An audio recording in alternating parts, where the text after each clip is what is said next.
Jesus Cristo liberta e prende. O viver pela fé, em confiança e obediência ao Senhor e Salvador Jesus Cristo, liberta do que não agrada a Deus Pai, por exemplo, o jugo desigual, mas prende a plena comunhão, ao pleno comprometimento com Ele, o que eu vou chamar o jugo igual, ou seja, o jugo ao Senhor Jesus Cristo.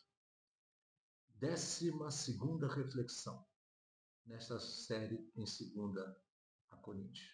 Nós estamos em 2 Coríntios, capítulo 6, versículo 14 ao capítulo 7, versículo 1.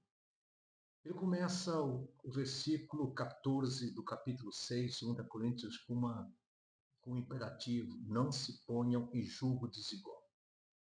No texto que está no site, vai estar no site paroalvo.com, vai ter uma explicação melhor, uma compreensão dessa palavra julgo.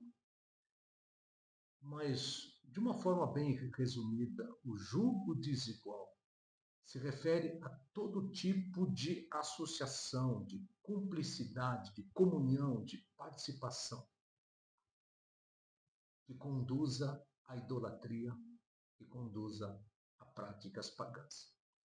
Nos versículos 14 ao 16, ele vai mostrar, por exemplo, os opostos, tá?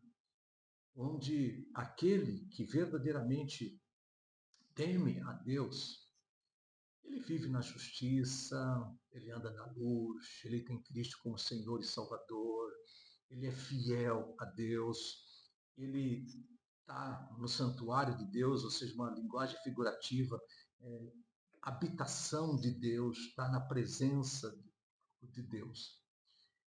Logo, ele não tem comunhão, associação, participação com a iniquidade, a injustiça, aquilo que não agrada a Deus. Trevas, ausência de verdade, pecado, com o maligno, com Belial, diabo, enganador, Satanás, com incrédulos, aqueles que não confiam em Deus, confiam nos seus próprios caminhos, com os ídolos que têm atrás de si a atuação demoníaca para enganar e conduzir a uma vida sem Deus. Quando estamos falando nessa comunhão, nessa associação, estamos de novo falando numa cumplicidade. Não quer dizer que eu não tenha amizade com pessoas não cristãs. Eu tenho, preciso ter. E nós precisamos ter, que afirmamos, somos filhos de Deus, que vivemos nesse mundo. Mas o jugo desigual não é simplesmente ter relacionamento com essas pessoas, ter algum tipo de comunhão com essas pessoas. Mas é muito mais profundo que isso. É não ter cumplicidade, não ter participação com aquilo que não agrada a Deus, com o mal, com o pecado, com aquilo que conduz à idolatria, que conduz a práticas pagãs. Mas nós somos chamados a um jugo legal. Por isso que fala que Cristo, usa a expressão Cristo nos prende por amor, como filhos, como servos dele. E ele mesmo em Mateus 11 falou: vinde a mim todos, versículo 28, todos que estáis cansados e oprimidos, eu vos aliviarei.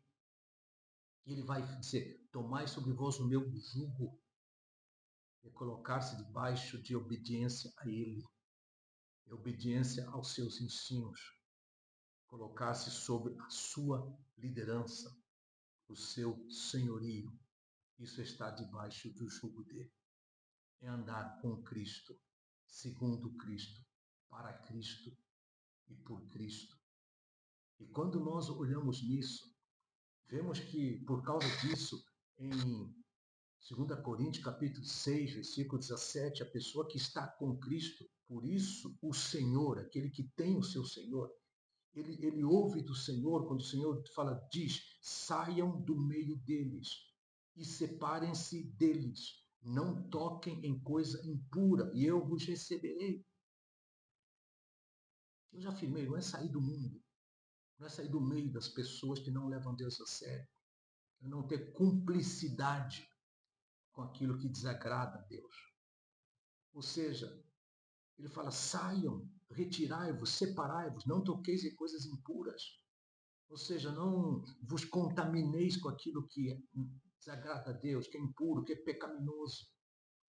E ele faz uma promessa. Ele fala assim, porque nós somos santuários de Deus vivo, como ele disse, então, quer dizer, ele promete, habitarei e andarei com eles. Versículo 16, serei o seu Deus e eles serão meu povo. Versículo 18, serei o pai de vocês e vocês serão meus filhos e minhas filhas, diz o Senhor Todo-Poderoso. É a promessa do Senhor estar no meio do seu povo, do Senhor ser o nosso Pai, e nós, filhos de Deus, pela fé em Cristo Jesus e Salvador. Por isso ele começa o capítulo 7 de 2 a Coríntios, dizendo, portanto, meus amados, tendo tais promessas, purifiquemos de toda impureza, tanto da carne como do espírito, aperfeiçoando a santidade no temor do Senhor. Ele fala da carne, aí nós podemos pensar na prostituição, na glotonaria, na embriaguez, etc.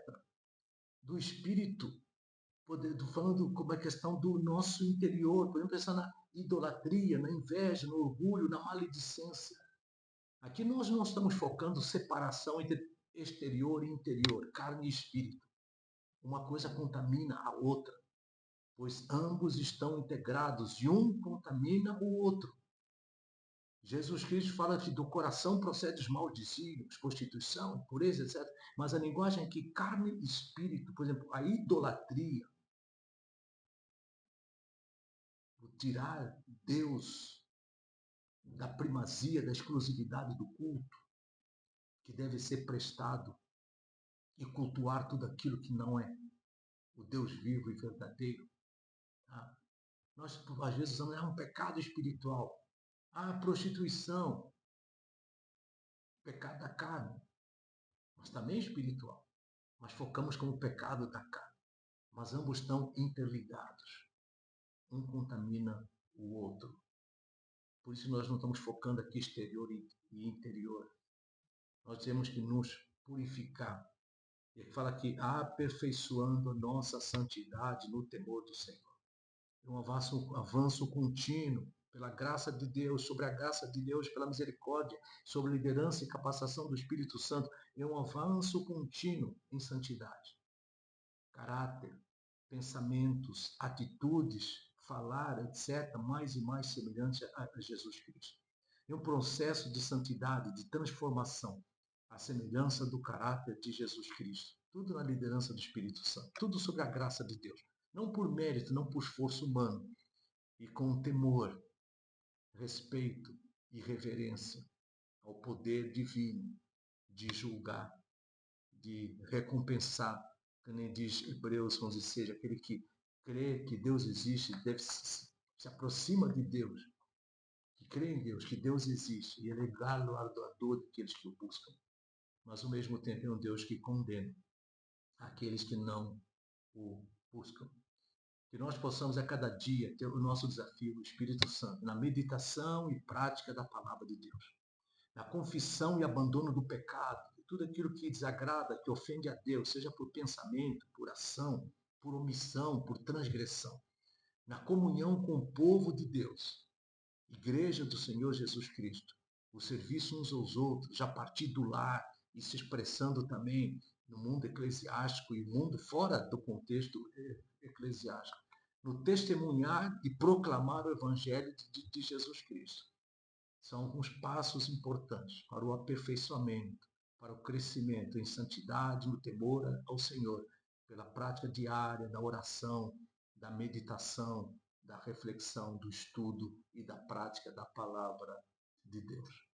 Concluindo, a liberdade em Cristo e a vida leva a vida separada daquilo que não agrada a Deus, ampliam os nossos horizontes em vez de estreitá-los. Devemos fugir de todas as parcerias, associações que conduzam à idolatria e ou a práticas pagãs. Cristo liberta, mas ele prende. Um forte abraço.